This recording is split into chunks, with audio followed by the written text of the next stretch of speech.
போன வீடியோல சொல்லியிருப்பேன் என்ன ப்ராப்ளம்லாம் வந்துச்சு, இந்த கேக்ல நான் என்ன தவறுகள்லாம் செஞ்சேன் அப்படின்னு சொல்லிட்டு.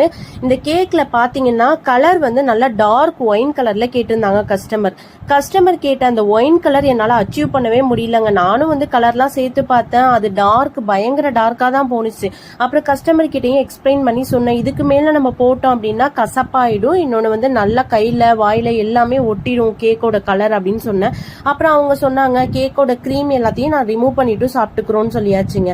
அப்புறம் கடைசியில என்ன ஆச்சு அப்படின்னா, எனக்கு கேட்ட அச்சீவ் பண்ண கலர் கிடைக்கலன்னு சொல்லி ஃபீல் பண்ணாங்க கஸ்டமர். ஏன்னா இருந்தாலும் நான் அந்த டார்க் ஒயின் கலர் கேட்டேன், அந்த ஒயின் கலர் நீங்க கொண்டுட்டு வரல, ஒரு மாதிரி பிங்கிஷா ஆயிடுச்சு அப்படின்னு சொல்லி ரொம்ப ஃபீல் பண்ணாங்க. எனக்கு ரொம்ப கஷ்டமா போச்சுங்க. அது மட்டும் இல்லாம என்ன ஆச்சு அப்படின்னா, அந்த கிரீம் எல்லாம் ரொம்ப கலரா இருந்துச்சா, ஸோ அதனால அது எல்லாத்தையுமே ரிமூவ் பண்ணிட்டு சாப்பிடும்போது கேக்கோட ஸ்பாஞ்சே பாத்தீங்கன்னா கொஞ்சம் ஹார்டா இருக்கிற மாதிரி தான் இருக்கும். ஏன்னா ஃபுல்லா கிரீமை நீங்க வலிச்சிட்டு சாப்பிடும்போது பாத்தீங்கன்னா அந்த சில்னஸ் இருக்காது, அந்த ஈரப்பதம்னு சொல்லுவோம்ல, அது எல்லாமே கம்மியாயிடுங்க.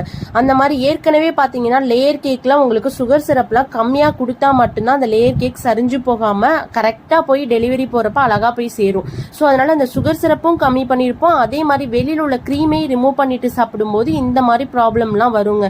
அதுதான் எனக்கு ரொம்ப மனசு கஷ்டமா இருந்துச்சு. நம்ம தெளிவா சொல்லியிருக்கணும், நான் இந்த கலர் பண்ண மாட்டேன், லைட் கலர் தான் கொடுப்பேன் அப்படின்னு சொல்லியிருந்தா ஒருவேளை கேக் வந்து எல்லாமே சூப்பரா அமைஞ்சிருக்குமோ அப்படிங்கிற மாதிரி எனக்கே மனசுக்கு தோணுச்சுங்க. இருந்தாலும் கஸ்டமர் கிட்ட எக்ஸ்பிளைன் பண்ணோம்னா அவங்களே புரிஞ்சுக்கிட்டாங்கங்க.